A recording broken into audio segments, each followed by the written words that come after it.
اعوذ باللہ من الشیطان الرجیم بسم اللہ الرحمن الرحیم وَلَوْ يُعَجِّلُ اللَّهُ لِلنَّاسِ الشَّرَّ اسْتِعْجَالَهُم بِالْخَيْرِ،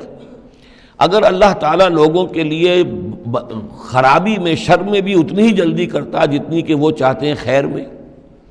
اب آدمی چاہتا ہے کہ جو بھی کام کر رہا ہے اس کا نتیجہ نکل آئے، جلدی سے جلدی نکل آئے، لیکن یہ کہ جو غلطی کر رہا ہے اس کا نتیجہ بھی اللہ اسی طرح جلدی نکال دے تو اللہ تعالیٰ تو بڑا حلیم ہے، وہ تمہارے اچھے اعمال کا بدلہ بھی جو دے گا تو وقت آنے پر دے گا، اور جو تمہاری غلطیاں ہیں، گناہ ہیں، سختیاں جو تم کر رہے ہو، معصیت، اس کی سزا میں بھی وہ جلدی نہیں کرتا۔ وَلَوْ يُعَجِّلُ اللَّهُ لِلنَّاسِ الشَّرَّ اسْتِعْجَالَهُم بِالْخَيْرِ، اگر اللہ جلدی کر دیتا لوگوں کے لیے برائی جیسے کہ وہ جلدی مانگتے ہیں خیر، لَقُضِيَ إِلَيْهِمْ أَجَلُهُمْ، تو ان کی اجل کبھی کی پوری ہو چکی ہوتی، ان کی مدت عمر ختم ہو چکی ہوتی۔ فَنَذَرُ الَّذِينَ لَا يَرْجُونَ لِقَاءَنَا، پھر وہ الفاظ آئے، اور پھر ہم چھوڑ دیں گے ان لوگوں کو جو ہمارے سے ملاقات کے امیدوار ہی نہیں۔ بڑا شان استغنا ہے، وہ ہم سے ملنا نہیں چاہتے تو ہمیں ان سے کیا دلچسپی ہے، وہ ہم سے ملاقات کے خواہاں نہیں تو ہمیں بھی اب ان کی طرف کوئی التفات نہیں۔ نظر الذین لا یرجون لقاءنا فی طغیانہم یعمہون، ہم چھوڑ دیں گے ان لوگوں کو جو ہم سے ملاقات کے امیدوار نہیں ہیں کہ وہ اپنی سرکشی کے اندر اندھے ہو کر بڑھتے چلے جائیں۔ وَإِذَا مَسَّ الْإِنسَانَ الضُّرُّ، اور جب انسان کو کوئی تکلیف پہنچتی ہے، دعانا لجنبہ، وہ ہمیں پکارتا ہے، دعا کرتا ہے، لیٹا ہوا پہلو کے بل، او قاعدن، یا بیٹھا ہوا، او قائمن، یا کھڑے ہوئے۔ فلما کشفنا عنہ ضرہ، اور جب ہم اس سے اس کی اس تکلیف کو دور کر دیتے ہیں، مر کأن لم یدعنا الی ضر مسہ، پھر وہ ایسے چل دیتا ہے جیسے اس نے کبھی ہمیں پکارا ہی نہیں تھا، کہ وہ تکلیف ہوئی نہیں تھی، اسے کوئی تکلیف ہوئی، وہ اس نے پکارا، ہمیں بھول جاتا ہے۔ کذالک زین للمسرفین ما کانوا یعملون، اس طریقے سے مزین کر دیا گیا ہے ان حد سے بڑھنے والوں کے لیے، بے باک لوگوں کے لیے، ان کے اعمال کو، یعنی ڈھٹائی ان کے اندر اتنی ہو گئی ہے، ذرا تکلیف ہم دے دیں تو ہمیں گڑ گڑا کر جو ہے دعائیں مانگ کر وہ جو ہے اپنی پوری رات گزار دیں گے، اور جب وہ تکلیف رفع ہو جائے تو ایسے بھول جائیں گے ہمیں جیسے ہمیں جانتے ہی نہیں۔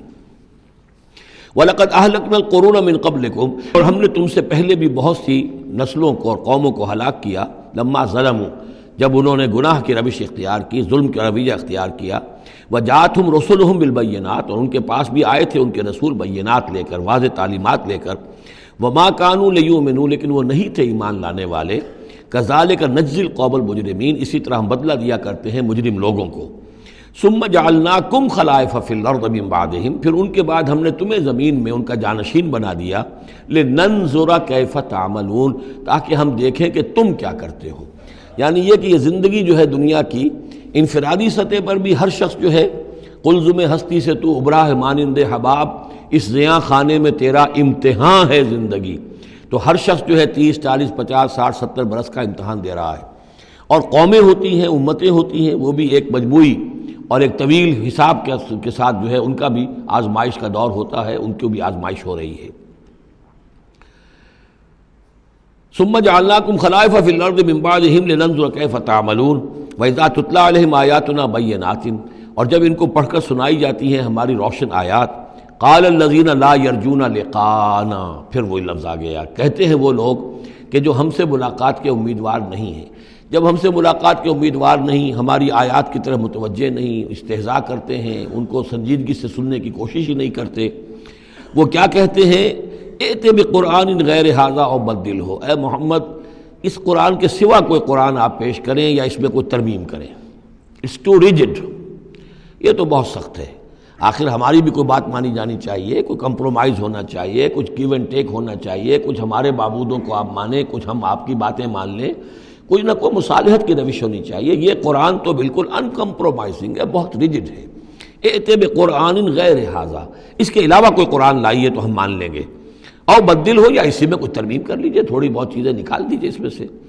قل ما یکون لی ان ابدلہ من تلقاء نفسی، اے نبی کہہ دیجئے میرے لیے ہرگز ممکن نہیں ہے کہ میں اس میں اپنے جی سے، اپنی طرف سے کوئی تبدیلی کر دوں۔ ان اتبع الا ما یوحی الی، میں تو خود پیروی کرتا ہوں اس کی جو میری طرف وحی کی جا رہی ہے، میں پابند ہوں، میں اس کے اندر کوئی کمی بیشی، کوئی ترمیم و تنسیخ نہیں کر سکتا۔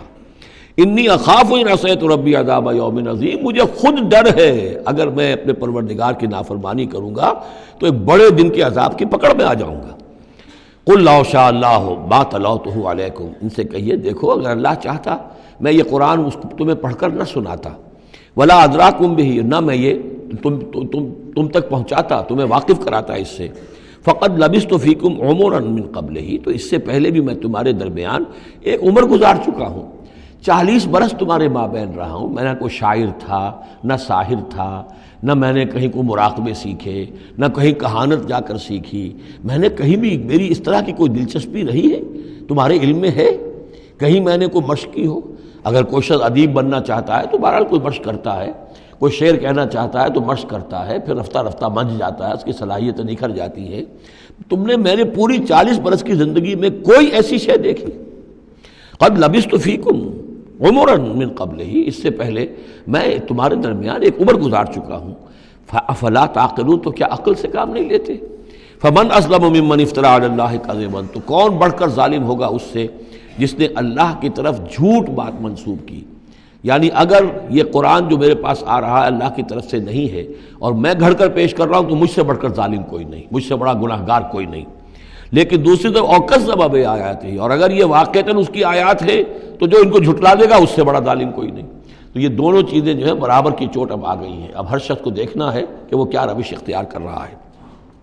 انہ لا یفلح المجرمون، یقیناً مجرم لوگ جو ہیں وہ فلاح نہیں پایا کرتے۔ صدق اللہ العظیم۔